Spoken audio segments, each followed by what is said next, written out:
Boom. Now we're live. This is episode 45. Almost a year. Almost a year, man. Almost a year. Missed 2 episodes, so it's been 47 weeks. So that means in 5 weeks, which is like June 10th, which makes sense. Yeah. It's been a year. Almost there. It's crazy. UFC 262 in 2 days. Oliveira versus Chandler main event. Co-main evented by Tony Ferguson, Benil to Roos. Some fights that were canceled that were supposed to be on this card was Nate Diaz versus Leon Edwards and Jack Hermanson versus Edmund Shabazian. Yeah. 2 really high-profile fights that we're going to get to see in the next coming weeks, but unfortunately we're not going to get to see this weekend, which would have been awesome to see all those fights. Insane. That would have been amazing. But we still got some good fights. A lot of these fights are very close, which you'll love to see. Maybe not from a betting point of view, but from a spectator's point of view, it should be a really good card.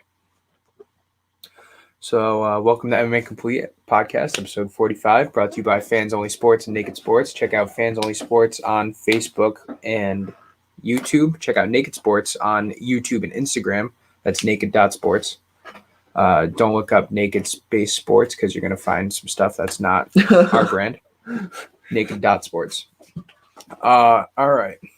So Jump right before we jump into it, let's just say if you want to see our take on the betting aspect of this card, we just did a podcast that we do every Thursday night from 7 p.m. to 8 p.m. That's also available on the MMA Complete Podcast YouTube channel called Bet the Deed, where we go in depth with all the betting numbers that we can't talk about here. And I think we did a really good show today. It was almost all about UFC 262. So if you're looking to make some bets for this podcast, go check that out. Mm-hmm. So yeah, let's jump into it. Let's work our way up. So we can talk about the fights lower in the card, and then we can end it with the bigger fights. Plus, I think Dylan might be coming. Mark's not coming today. Yeah, he's got schoolwork. Yeah. Actually, we can say that UFC 262, we will be live streaming 8 p.m. to 1 a.m.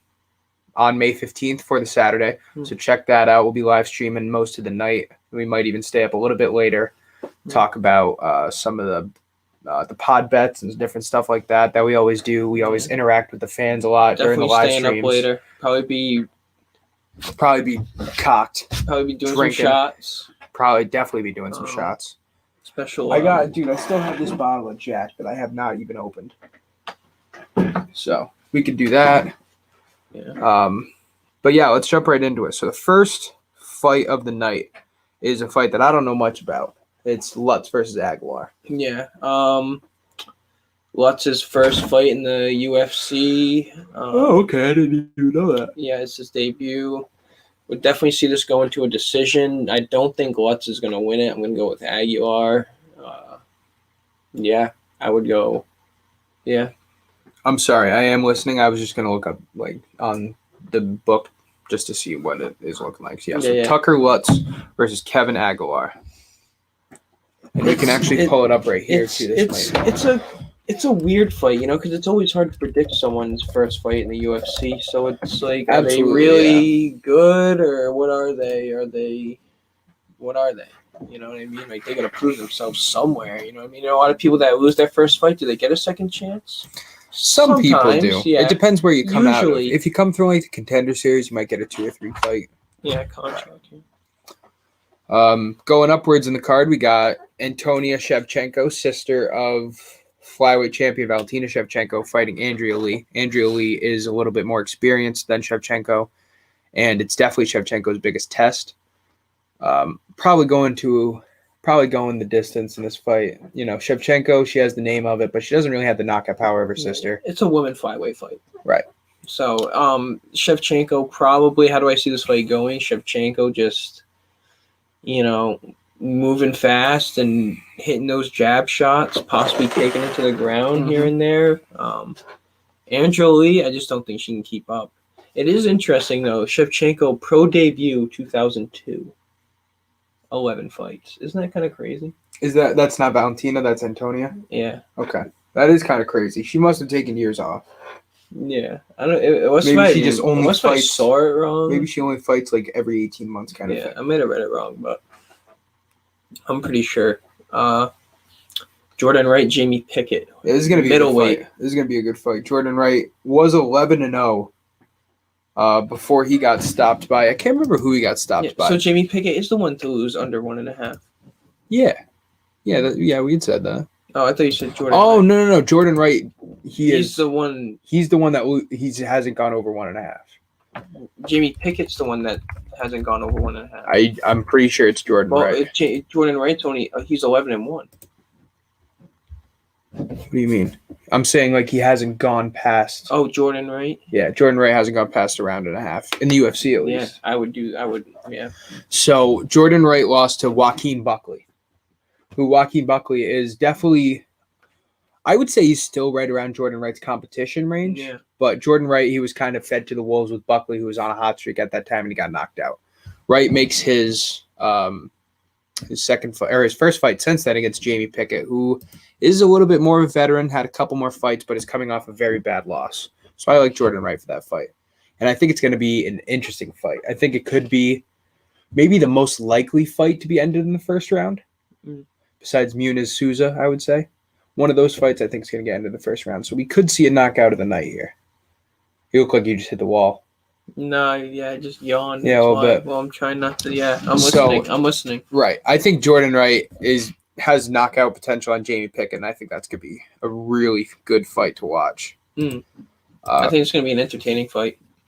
Coming up next, we have Lando Venata versus Mike Grundy. You know a little bit more about Mike Grundy than I do. Grundy with a 1-inch reach advantage, 5 years elder than Venata, and it is a featherweight fight. Yeah, Venata was on a hype train, you know what I mean? And, he kind of got put down. He was actually, Joe Rogan talked big about him back in the day, and he kind of hit a wall and, or a ceiling, I should say. And I think Mike Grundy can do it. 12-2, 1.5 inches, you said? Inch. Just 1 inch, yeah. Yeah, I got Mike Grundy by decision. Yeah, it's one of those names that you feel like you've heard before, Mike Grundy.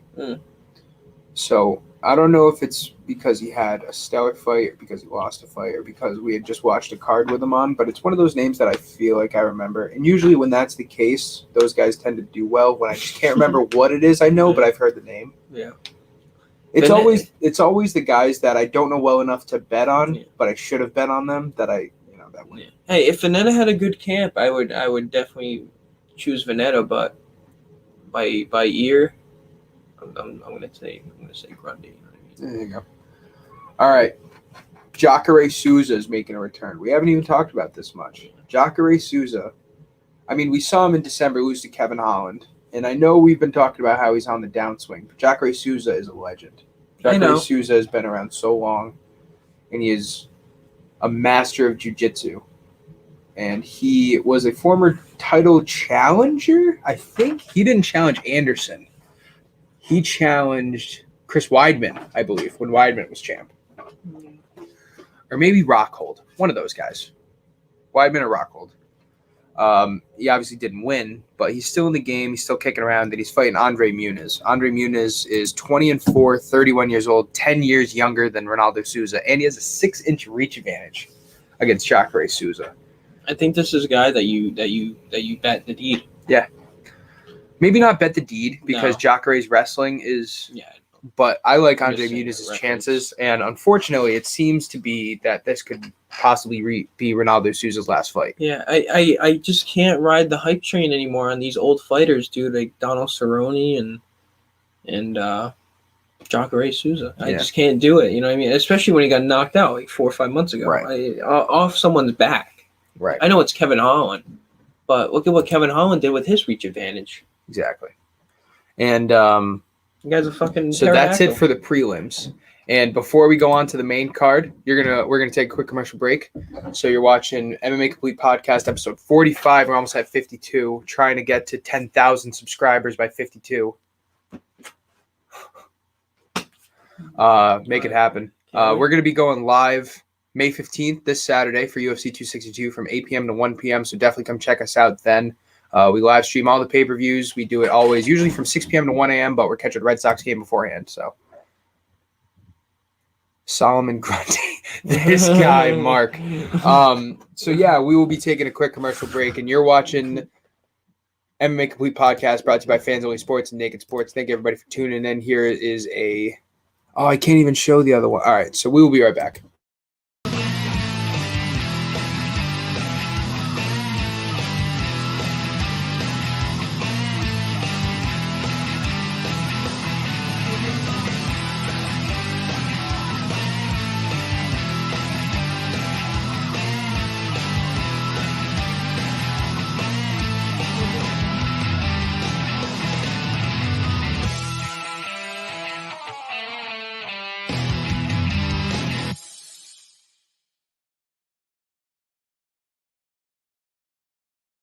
Oh, I think it's either August the 14th. 12th or 14th. Yeah.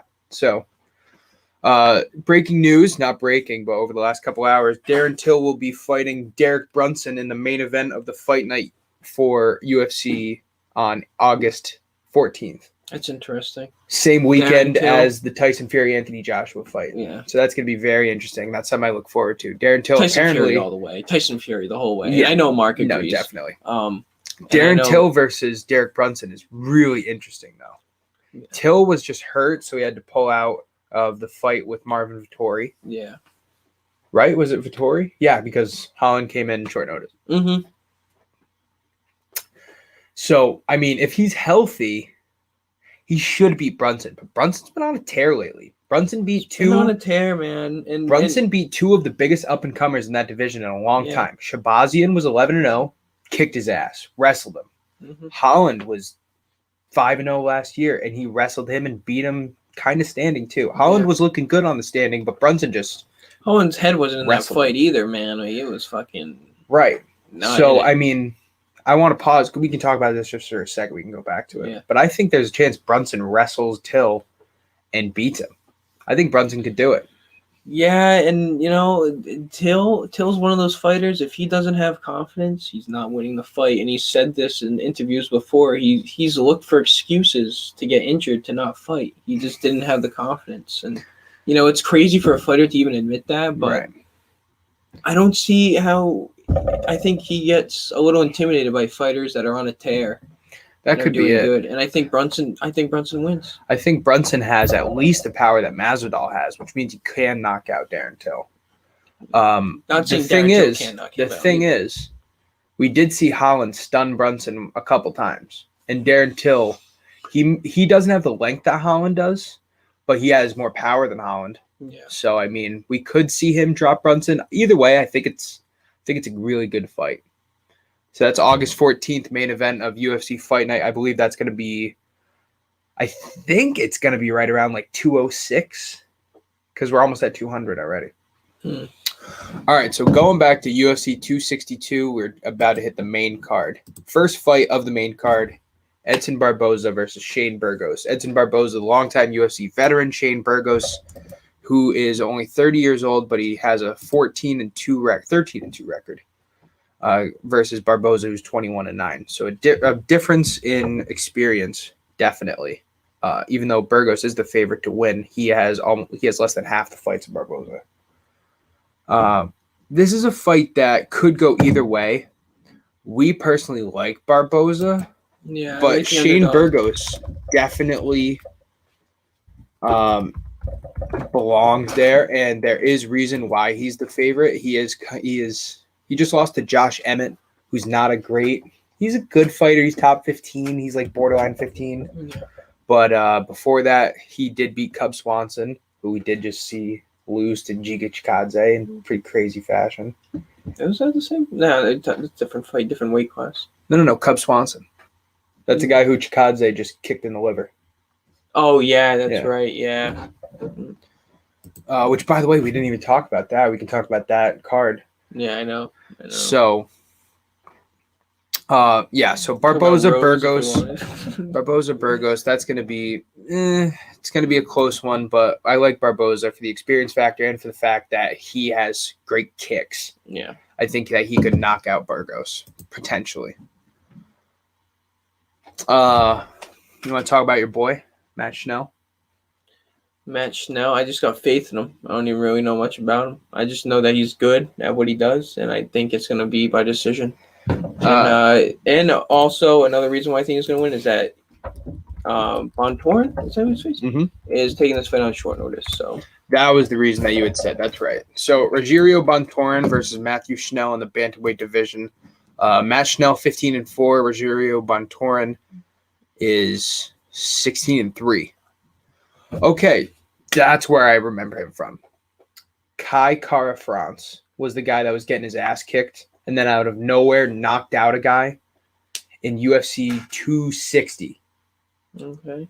And it was the one where the guy slumped. The guy was celebrating around, and then he almost went back to hit him again. Oh, yeah. That's who the guy that lost that fight is who's fighting Matt Schnell. So he was actually doing good against Cara France, and then Cara France just knocked him out at the end.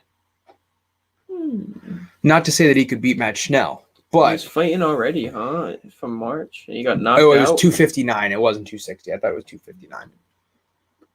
Damn, I'd figure more time off after getting rocked, but some people built different. We'll see. So Bontorin, who's 16-3, has lost his last 2 fights. Matt Schnell, on the other hand, has won 5 of his last 6 in the UFC. It's pretty good. A couple by submission. Yep, a couple by Split submission. decision, unanimous decision, TKO loss, split decision win. Yeah. So Matt Schnell, I think, will win that fight. But that's one of those fights that it could go either way. Yeah. And then we have Kayla Chikagian versus Vivian Araujo. A late surge of people have been picking Vivian Araujo to beat Chikagian. I like Chikagian because she's tall. Chikagian is very tall. She's like 5'9". But for some reason, she has the same reach as Araujo, who's 5'4". So who knows? But Chikagian, the former challenger for Amanda Nunes title, who's also, I believe, won her last 2 fights. If not, she's won her last fight. And I believe the winner of this will either face Nunes or Shevchenko, possibly. Because Chikagian, who's normally a bantamweight, is actually fighting flyweight. So she might be trying to go for Shevchenko because she doesn't see the point in fighting Nunes, maybe. Yeah. Because who the hell is going to beat Nunes? Exactly. Who's fighting Nunes in 265? I'm pretty sure. Does she have a fight? Yeah. Against who? Like they got to get like people out of Juliana Pena. That's right. Juliana Pena will fight is going Amanda to lose. Nunes, UFC 265. Yeah, Pena's going to lose. Who's the 264? 264 is Poirier McGregor 3. 263 is Adesanya Vettori. And then 266 is Blachowicz Teixeira. Yeah. All right. Yeah. Here we go. Meat and potatoes, the UFC 262. The 2 fights that we were looking forward to that are still on the card. 2 of the 4 fights, because 2 of them got canceled. Yeah, you know. Postponed, whatever. Yeah, we're cursed with Leon Edwards. Quite possibly Tony's last chance. No way. Possibly, though. He sells. Tony Ferguson versus Benil Dariush, the man who Khabib said was the most underrated fighter in the division. Benil Dariush. Tony Ferguson has lost his last 2 fights against number 2 and number 3, respectively, in the division. Now he fights Benil Dariush, who's number 7. This fight is going to be a war, I believe. I think it's barely going to go to the ground, if at all. And I think that we're going to see, stylistically, a very interesting matchup. Because Tony is the beautiful weirdo, and Benil Dariush is looking to hurt people. Agreed. Okay. Agreed. Tony could possibly look to clinch up and possibly grapple, but I don't think he will. I think this is a type of fight that we see for 3 rounds. I think that there's not a lot of strikes that are going to get thrown. Yeah. I think this is going to be, I wouldn't call it a boring fight. I don't know. Tony. Why do you think Tony takes us to the mat? No, I just think Tony, after what happened with Gaethje and Oliveira, is a little bit more timid. Maybe patient is the right word. Okay. Especially with someone with Dariush, who's going to look to push the pace and get in close with Tony. Okay. So I think we see a lot of head movement from Tony, picking his spot. Tony has a 4.5-inch reach advantage, which works in his favor. But I think that Tony's style will ultimately win him a decision. That's what I would think is going to happen. It could be that I'm biased because I think Tony needs a win, like he has to get a win at some point. Could just be what's coming through, but I think Tony will win. And if he doesn't, Benil Dariush enters the top 5 of the division, and we got another lightweight to talk about. Yeah. And then the main event. Charles Oliveira versus Michael Chandler. You hyped? Hyped. You hyped? I'm hyped. You don't look hyped. I'm hyped. All right. Hyped. I'm hyped. Oliveira versus Chandler. Lightweight title. First time since November that the lightweight title has been on the line. This division's been on hold since Khabib left, and now we're finally getting back to shit. Poirier-McGregor is going to happen lightweight. After that, we could see another matchup. Justin Gaethje waiting on the wings for whoever wins this fight. Michael Chandler, second fight in the UFC. Oliveira, the longest win streak, or the longest active fighter to never get a title shot. I want to see Chandler Gaethje so bad. I want to see Chandler Gaethje so bad. That's the fight to make. And then I want to see McGregor Gaethje. If we're calling shots, fuck it. Might as well call shots. I don't know. McGregor. Why? Do you think McGregor wins? I don't know. No, I think Poirier wins. But I just want to, stylistically, I want to see Gaethje versus McGregor. Has nothing else to prove, dude. He can just chill. Absolutely. But I think at this point, he kind of does have something to prove to himself. Oh, yeah. Because he was at the top of the mountain, and now he's going down the mountain. Yeah. Is he going to peak again? I don't think he peaks again. But here's the thing. If he beats Poirier, which it could happen. He's come back. He's getting a title shot. He's come back and beat opponents. Oh, yeah. If he beats Poirier, he's getting a title shot. Mm-hmm. That's just what it is. It's Conor. Mm. Now, he's going to rematch. If Charles Oliveira beats Michael Chandler, there's no way McGregor wants to fight Oliveira. No way. We saw what happened with Khabib. Although Conor did good to defend Khabib. Yeah. But does Conor really want to go? I don't think at this point Conor wants to go against a grappler. I don't think Dana White wants to even make Oliveira and Conor matchup. I don't think so either. I would love to see Poirier Oliveira. I would love to see that. That would be a great fight. Yeah, I think so. I don't even know, man. Listen. The closest person to beating Khabib was Dustin Poirier when he had him in a guillotine. Poirier did really good wrestling with Khabib for 2 rounds. And then in the 3rd round, he just got caught and he got tired. Yeah, right after the guillotine, he fucking lost. Right. Yeah. I think that if there's anyone in the division that can hang with Oliveira on the ground, it's Poirier and then Chandler. And I give Chandler the stand-up advantage over Poirier, but wrestling, Poirier might have it over Chandler. And Oliveira has it over both of them. Yeah, true. Now, let me ask you this. Chandler or Poirier for stand-up? Chandler or Gaethje? That's what I mean, Gaethje. More proven. Or McGregor? You know, actually, let me hold off on that. McGregor more precise. Hold off on that. Absolutely, he is, definitely. When you say Gaethje-Chandler, Gaethje more proven, yes. Because of that fight with Tony, where Gaethje had his best fight. Best fight without question. Bonus-wise, but here's the thing. We've also seen the opposite end, where Gaethje gets into those slug battles, and he just gets fucking walloped. Yeah. Eddie Alvarez knocked him out. Poirier knocked him out standing. So with someone like Chandler who has the power, Gaethje doesn't fight a lot of people with power. He fights a lot of people like Poirier and like Alvarez, like Michael Johnson, who just have great boxing. But the power that Chandler has, he could rock Gaethje when Gaethje's just like going at it. We're talking like Chandler's already won this fight, though. That's what I mean. Like, no, I'm just talking about he's the underdog. I'm just talking about potential matchups. No, yeah, I know. Yeah. I think Chandler's ability to just move forward early in the rounds really just gets fighters kind of flustered. Yeah. Like it makes them fight off their back foot. A lot of fighters can't fight off their back foot. You definitely said it. Chandler's best opportunity to win this fight is in the 1st round. Agreed. It's in the 1st round, in the first minute and a half in the 2nd. Yeah, something like that, right. I mean, he's won decision fights before. I think if Oliveira gets on top of Chandler, that's such a bad sign. If Oliveira gets on top of Chandler and anything past the 1st round, if he gets into side control on Chandler, done. Yeah, I'm literally I'm done. Especially with the wrestler, he's just not. He could do anything. He could definitely go for an armbar. Absolutely, he could go for a crucifix armbar. He could go for a side darce. He wants to get to the back. An arm triangle. He wants to get to the back. Right. He has 19 submissions, man.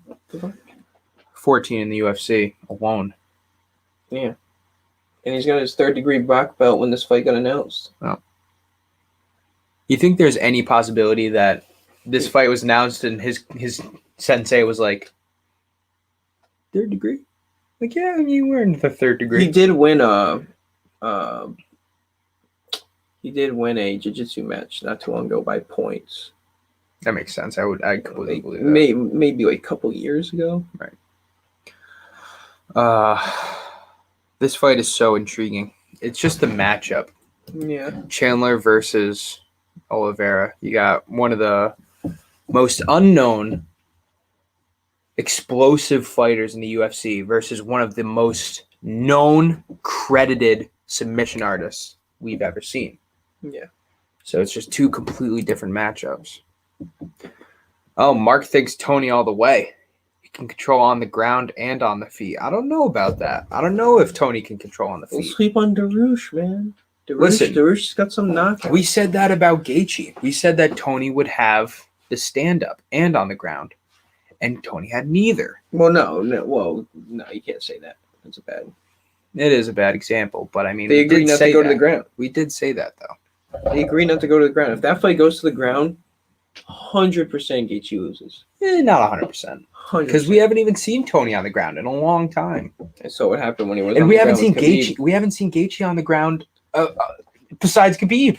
That doesn't count. That doesn't count. You don't think so? No, absolutely not. He stuffed 2 takedowns, 1 takedown, and then that was it. I mean, if we're talking about people, and he got rocked too by Khabib. So I mean, I would love. Yeah, but Khabib got rocked by Gaethje. I don't see that fight without that agreement. Yeah, I would too. I would too. So let me ask you this: no matter who wins, Chandler or Oliveira, who gets the next shot? Whoever wins. You think it's Poirier and McGregor? Yeah. You think the winner? Yeah. Or no, Gaethje. What the fuck? Gaethje's in such a bad spot right now. Out of every fighter, really like the guy just, he just lost to Khabib, and now it's like, what do you do with him? But here's the thing, he doesn't fit into this equation. But here's the thing too, that Gaethje could be chilling on. He should have the belt. He just got paid against Khabib. Man's gotten paid ever since he got to the UFC. Most knockout performance bonuses ever. Yeah. Ever. Fight of the nights, a lot of that shit, So, I mean, he could have been like, I'll take the winner. Maybe. I don't know. I think that he wants that fight with Conor. I bet absolutely he does. And he said it himself. He has like 2, maybe 3 fights in him left at all. That's all he wants to do. Paid. Right. Give the man the money. Him and Conor. But you know how he really gets paid? He beats the champ for the belt and then fights Conor. That's how he gets paid. So maybe if Michael Chandler wins, he takes Chandler. That's best case scenario for Gaethje. Because if Oliveira wins, I got to be honest, I don't know if Gaethje can do it against Oliveira. Yeah. Who knows? I don't know. He's been training wrestling for the last year and a half. It's because Oliveira can take him to the ground. But Gaethje's that type of guy that he's like Chandler, and can he get that couple punches in? Right. Oliveira used to fight at 145, I think, too. All right, we're going to take a quick commercial break again. You're watching MMA Complete, brought to you by Fans Only Sports and Naked Sports. Go check out MMA Complete on YouTube, MMA Complete Podcast, and go check out MMA Complete on Twitter at complete_MMA. We'll be right back.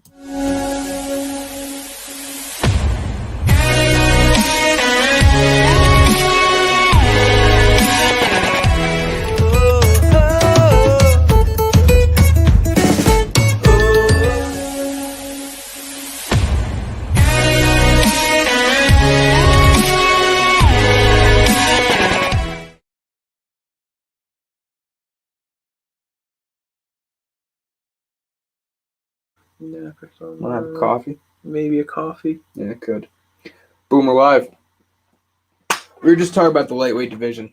And having a coffee. What's been crazy is the last year, the lightweight division has been the most interesting division. It's really not even close. Yeah. Welterweight's been up there. Middleweight's had its moments. Bantamweight has the competitors for it, but they just don't have everything going on. Lightweight's been the division. And over the next 3 months, we're going to see all of the top 7 besides Justin Gaethje. So we were talking about who has next fight, which is stupid because we don't even know who's going to win this fight. Oliveira Chandler. We've been talking about it for weeks. Talk about it for months, really, because this fight was announced before it was announced. Chandler by TKO or Oliveira by submission. We don't see this going to a finish. No, I don't see this. I don't see it going to a finish either. And if it does, because it probably will, because we don't see it. Right. Right. And how does it go to a decision? If it goes to a decision, I see Oliveira winning. Because I see him just dominating On the ground. Chandler on the ground. We did see in Oliveira's last loss, which granted was like 3.5 years ago. We saw that Oliveira got tired quickly after putting Paul Felder in a submission for more than 3 minutes. Yeah, he tapped and hit him with an elbow too. Well, Paul Felder hit him with a couple elbows and then just ruined him. Yeah. And then from that point on, Oliveira was literally just laying on the ground trying to catch him in something in the guard. That's what I mean. That's what I think is going to happen with Chandler. If Chandler gets on top, his ground and pound is so nasty that it could happen. It makes sense. What's more, this is how I started to look at it after I was picking Oliveira. Started to look at it like, what's more relevant to happen? A TKO by Chandler or a submission by Oliveira? And I think it's TKO by Chandler is more relevant to happen. What's more relevant? What do you mean by relevant? Relevant, like what's more meaning to happen? Like what's more likely? More likely, yeah. See, here's the thing.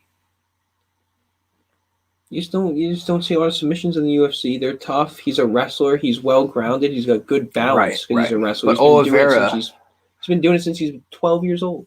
I agree with you that submissions are less likely, but when Oliveira's in the ring, submissions become 50% of the probable outcome? Like, that's how great of a submission artist he is. It's literally like 50%. And when he doesn't, though, he loses. Right. So, but he has some TKOs as well. He does. And UFC was trying to promote that. He has underrated power. He has decent striking skill. Yeah, decent. Now, there's a couple aspects I would like to bring up. There's not a lot we can take away from Michael Chandler, Dan Hooker. That just happened because it was so short. You can take a lot away from the Eddie Alvarez fight. Some away from the fact that Michael Chandler puts a pace on people. And Oliveira's got to be ready for that. Oliveira is going to have to be ready for that. Like, this is a fight. How do you be ready for that when he's just coming at you, though? Like, that's what I mean. Like, this is what I say. This is what I say. I think the immediate reaction is we see a takedown attempt from Oliveira in the first 30 seconds. Whether it gets stuffed or not by Chandler, I think it ends up on the ground because I think if Chandler stuffs it, his natural reaction of a wrestler is to sprawl. And if he sprawls, then he might go to side mount or Oliveira's going to hold on to his legs from sprawl. Yeah, or he's going to try and go for his back, dude. The problem is this is when I just see Oliveira doing this now. Right. And that's what I'm saying. So you could go right into the clinch. But here's what I'm thinking about. Here's what I'm thinking. If Oliveira goes for a takedown, Chandler sprawls right away. I'm talking 30 seconds. Oliveira holds the legs, and then eventually it either goes to half guard in Oliveira's guard, or it goes to like a full guard in Chandler. And Oliveira ends up getting into Chandler's guard. Either way, I think we might see a good minute to 2 minutes of ground game in the first round, which automatically decreases Chandler's likelihood of winning. Yeah. Now, we said that Chandler's best chance is in the first round. So if that happens, that's going to really hurt Chandler's chances. And I know Chandler's a wrestler. Yeah. But whatever happens, Chandler needs to get up. He needs to not fuck around on the ground. He needs to not try to hold back side mount because he thinks he can score points. He needs to get up. Wipe his hands, go to standing. Go for that left hook. Yeah. Chandler set up with Hooker. He had push the pace. Hooker in the first 20 seconds went against the fence, and Chandler faked a right. And Hooker swayed to his right. And then a minute later, Chandler goes for a right, fakes a right, and goes for the left hook that knocks him out. It was like okay, I see that you're going to your right. Next time, I'll try to hit you with the hook as you're swaying. And then he did it perfectly, and he knocked him out. Yeah. That could happen again right here. But the thing is, I really believe that Oliveira is not going to try to stand at all. We saw him try to stand with Ferguson a little bit. He tried to box with Ferguson. And for the large part, he did all right on feet. Yeah. I don't think he tries to at all against Chandler. I think that maybe 20 seconds after they're standing, Oliveira goes for a takedown. I really do. Yeah. And look, he was on the ground with Felder for a while, dude. He almost choked him out, but he got out. Paul Felder's a tough fucking dude, man. I know. We're going to see, and I guarantee you at some point, Chandler is going to be in a bad position on the ground. I don't know who to pick. Why does it always come like? Why is it always like this? You just never know who to pick. I try to break down as much as I can. I try to think of the worst case scenarios for both sides. Oh my god! I still think Chandler's going to win. I'm just putting out what could happen to favor Oliveira. Yeah, I just think I'm just gonna go with Chandler. I am too. I think Chandler's. I think that Chandler will knock out Oliveira inside of 2 rounds. Maybe not knockout. I think it'll be a TKO. I think it's likely that we see Oliveira going full guard and Chandler dropping bombs. And I think we could see, like, just what happened with Felder. I think we could see Oliveira trying to grapple, but Chandler just saying, fuck it, I'm going to hit you, and eventually TKO Oliveira. I really think that's what could happen. Yeah. Yeah, I mean, it's very possible. It's very possible, but, what's going to happen when he's in full guard? Or even when Oliveira's on his back? You know what I mean? It's gonna be interesting. If Oliveira gets to Chandler's back, that's very impressive. To get to a wrestler's back? Yeah. What if he gets to Chandler's full guard on him? You're saying Chandler on his back? On top. Chandler on top of Oliveira. Well, here's the thing. We've seen Oliveira win by guillotine. And we know that he has arm triangles. Yeah. So if Chandler tries to posture up to one side and Oliveira just catches him in a quick triangle, that's it. But other than that, I mean, with a wrestling background like Chandler has, and I know we're really bigging up wrestling background from Chandler, so this fight goes to the ground and gets ended in a minute, we're going to look like dopes, but I'm going to say it anyway. Chandler, as a wrestler, has great balance, and he knows where he is at all times on the ground. He also is very strong. He's very strong. He's jacked. Yeah, Oliveira has long arms. That always helps him. We're gonna. I think Chandler has submissions, guillotine submissions as well. We're going to have to see. No internet. I think that Chandler's toughness will be the biggest part of this fight, because I think we're going to see a part where Oliveira is either really close to getting in a submission or he has a submission and Chandler just has to fucking gut it out. You saw it with Tony. Oliveira had one of the nastiest arm bars I've ever seen on Tony. Tony didn't tap, end of the round, and then they started over again. If Chandler can do that, he has a real shot. That's what I think. Because I think he's going to get in a position where his mental toughness and his physical toughness is going to be in question. And I don't know if he has Tony's toughness. So he's going to have to prove it. Yeah. And if he does, I think he's a champ. Yeah. All right, any last thoughts on UFC 262? Mark, any last thoughts? Dylan, any last thoughts? Chandler all the way, man. Fuck it. All right. Chanel. Jakugian. Chanel.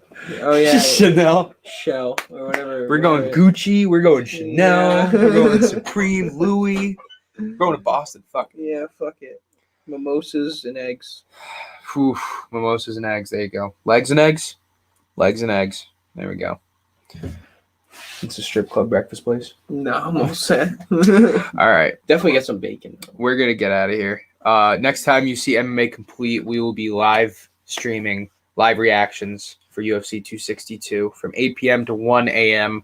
on May 15th, and we may even stay up later to have a podcast after the fights. Who knows? Yeah. Depends how. But it's going to be a good time. Yeah. Hopefully we can all keep it together. Hopefully the Red Sox win. Hopefully the Red Sox win. Yeah, live from Boston. Boston. Yeah, hopefully the Red Sox win.